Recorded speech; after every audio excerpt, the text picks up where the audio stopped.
Shalom, selamat pagi Bapak Ibu Saudaraku yang dikasihi Tuhan. Berjumpa lagi dengan saya Yeskiel Wijaya. Kesempatan pagi hari yang indah ini kita bersyukur oleh karena kasih kemurahannya. Kita kembali ada pagi hari ini. Semua oleh karena anugerah Tuhan. Apapun yang sedang kau alami, apapun yang sedang kau gumulkan hari-hari ini, yakin dan percaya kalau Tuhan memberi kita kesempatan untuk menjalani hari yang baru, selalu akan ada penyertaan Tuhan dalam kehidupan kita yang percaya dan mengasihi Dia. Katakan amin. Terpujilah Tuhan. Perenungan kita di kesempatan pagi hari ini terambil di dalam kitab Mazmur pasal yang ke-35 ayat yang ke-12 sampai ayat yang ke-14.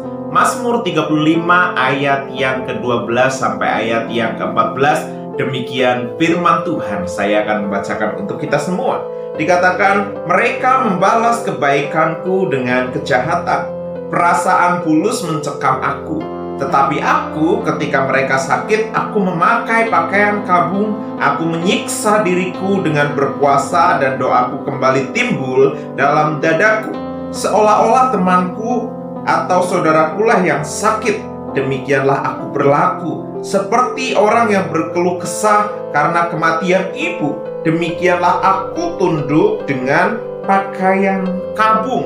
Tapi perhatikan ayat 15. Tetapi ketika aku tersandung jatuh, bersukacitalah mereka dan berkerumunlah mereka melawan aku. Orang-orang asing yang tidak kukenal menista aku dengan tidak henti-hentinya. Bapak Ibu Saudaraku yang dikasihi Tuhan, Daud sedang mengalami pergumulan. Pergumulan yang paling berat dalam hidup Daud bukanlah ketika dia diperhadapkan dengan musuh secara khusus, dengan orang-orang Filistin atau musuh-musuh yang ada di sekeliling Israel. Tetapi musuh yang paling berat yang dihadapi oleh Daud adalah musuh dalam selimut. Orang-orang yang ada di dekatnya, orang-orang yang dia percayai, orang-orang yang biasa bersama-sama dengan Daud menceritakan tempat untuk berbagi, tempat untuk mencurahkan seluruh keberadaan kehidupannya, bahkan atas segala sesuatu yang terjadi atas bangsa itu, baik untuk kemajuan ataupun sedang dalam hal-hal persoalan yang lain. Daud terbuka dengan teman-temannya. Namun di titik ini kita menjumpai satu pengalaman yang pahit harus Daud alami, yaitu orang-orang yang biasanya disupport oleh Daud, orang-orang yang biasanya didukung, ditolong ketika mereka mengalami kesusahan, bahkan mereka diangkat oleh Daud menjadi pembesar-pembesar atas Israel. Tetapi tiba-tiba mereka membelakangi Daud.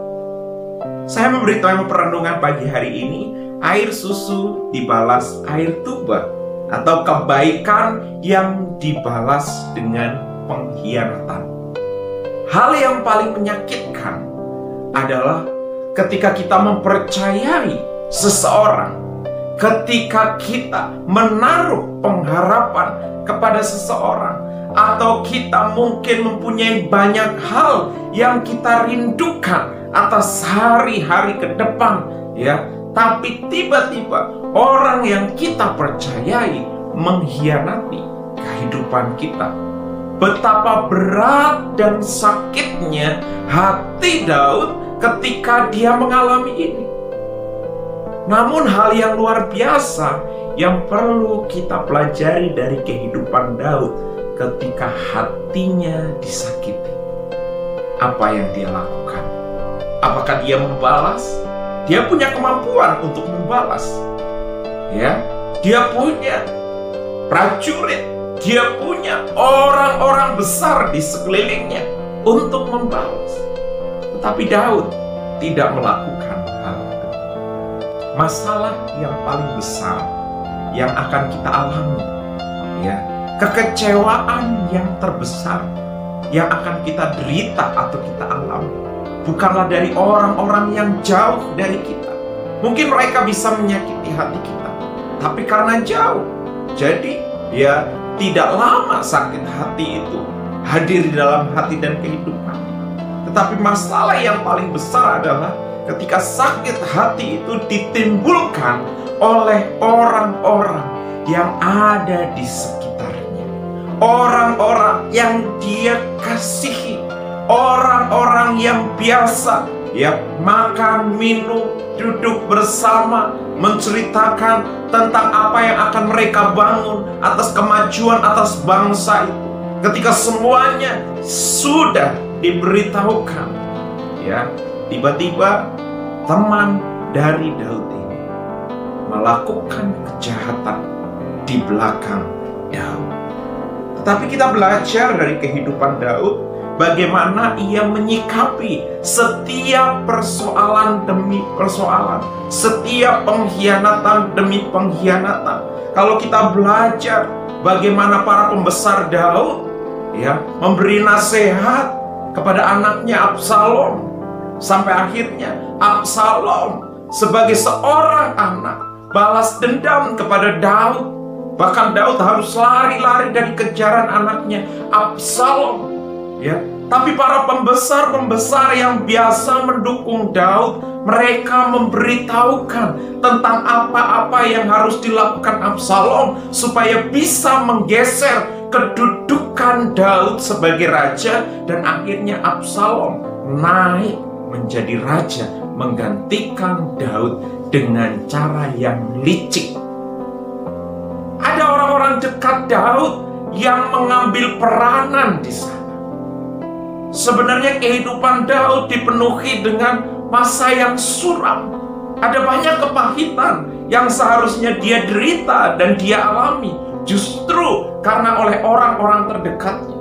Saat Daud sudah mempercayakan hidupnya, ia melayani Saul dengan baik, ya, tiba-tiba Saul berbalik juga. Nah, dan banyak persoalan-persoalan lain yang dialami oleh Daud yang seharusnya membuat hati Daud luka dan menimbulkan dendam di hatinya. Tapi Daud tidak ada dendam, tidak ada kepahitan, tidak ada hal yang dia akhirnya kerjakan dengan emosinya untuk membalas setiap perbuatan-perbuatan tidak adil yang dilakukan justru oleh orang-orang yang dekat dengan dia. Kalau kita membaca secara menyeluruh di dalam Mazmur pasal ke-35 ini, kita akan mendapati bagaimana Daud menyerahkan segala sesuatunya ke dalam tangan Tuhan. Bahkan dalam hal pembalasan demi pembalasan itu pun dia tidak melakukan dengan kekuatan dan kemampuannya sendiri, tetapi dia menyerahkannya kepada Tuhan. Ini bukan perkara yang mudah. Perkara tentang hati, perkara tentang perasaan, itu sesuatu yang sulit untuk dikontrol dan dikendalikan kalau orang itu tidak dekat dan lekat dengan Tuhan. Tetapi karena kedekatan dan kelekatan Daud dengan Tuhan, inilah yang memampukan Daud untuk akhirnya menyerahkan setiap perkara, setiap persoalan, bahkan sekalipun hatinya pahit, hatinya susah, hidupnya sulit oleh karena orang-orang yang ada di dekatnya, dia belajar menyerahkan setiap perkara kepada Tuhan. Hal yang luar biasa yang kita pelajari dari Daud, ketika air susu dibalas air tuba, ketika kebaikan dibalas dengan pengkhianatan. Justru apa yang dilakukan Daud? Yang pertama yang Daud lakukan ada di ayat yang ke-12. Di sana dikatakan, mereka membalas kebaikanku dengan kejahatan, perasaanku bulus mencekam aku. Tetapi aku, perhatikan, ketika mereka sakit, siapa yang sakit? Orang-orang yang mengkhianati Daud, orang-orang yang berlaku busuk di belakang Daud. Apa yang Daud lakukan di ayat 13? Di sana dikatakan, ketika mereka sakit, aku memakai pakaian kabung, aku menyiksa diriku dengan puasa, dan doaku kembali timbul dalam dadaku. Daud bukan menyumpahi mereka, udah memang kamu ya sudah berlaku tidak baik kepadaku, ya itulah ganjarannya, ya itulah karmanya. Ya udah, memang itu balasan yang daripada Tuhan. Bukan, Daud justru berkabung, Daud berpuasa, Daud menumbuhkan di dalam hatinya untuk mendoakan orang yang mengkhianati dia. Bukan perkara yang mudah. Ini adalah perkara yang paling sulit. Tapi kalau kita belajar dari pengalaman Daud, inilah yang membuat Tuhan cinta kepada Daud. Inilah yang membuat Tuhan, orang hanya penggembala 2-3 ekor domba, akhirnya ditempatkan Tuhan untuk menjadi raja, menggembalakan jutaan umat Israel. Hanya oleh karena hatinya yang bersih, yang tidak mau menyimpan kesalahan. Bahkan orang-orang yang telah menyakitinya, orang-orang yang telah mengkhianatinya, bahkan orang-orang yang mengkhianati sehingga membuat nyawanya terancam. Kadang kita sebagai orang Kristen, baru diomongin sedikit saja, kita sudah langsung mencap-mencap. Kamu nggak tahu ya siapa saya akan balas kamu lebih dari apa yang kamu lakukan. Kadang kita sebagai orang percaya, ya, baru disinggung sedikit, baru diperlakukan tidak adil sedikit, egonya langsung muncul, akunya langsung muncul, ya, langsung berkata, kamu nggak tahu siapa saya. Kadang itu yang terjadi. Sekalipun kita memegang gelar, aku orang Kristen, aku orang percaya, bahkan mungkin kita mengaku aku pelayan Tuhan, aku hamba Tuhan, tetapi banyak orang tidak selesai dengan hatinya.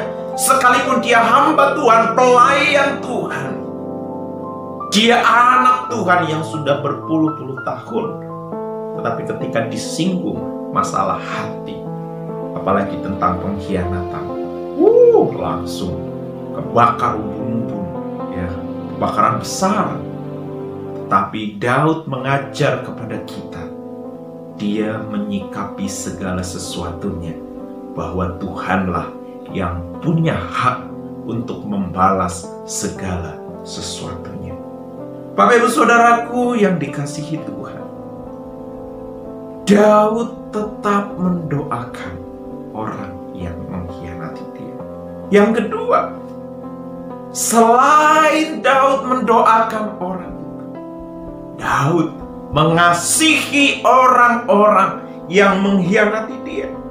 Di ayat yang ke-14 dikatakan, seolah-olah temanku atau saudarakulah yang sakit, demikianlah aku berlaku. Seperti orang yang berkeluh kesah karena kematian ibu, demikianlah aku tunduk dengan pakaian kabung. Hatinya menjerit kepada Tuhan ketika orang-orang yang mengkhianatinya mengalami kesusahan. Dia menjerit karena dia mengasihi orang-orang yang mengkhianati Daud.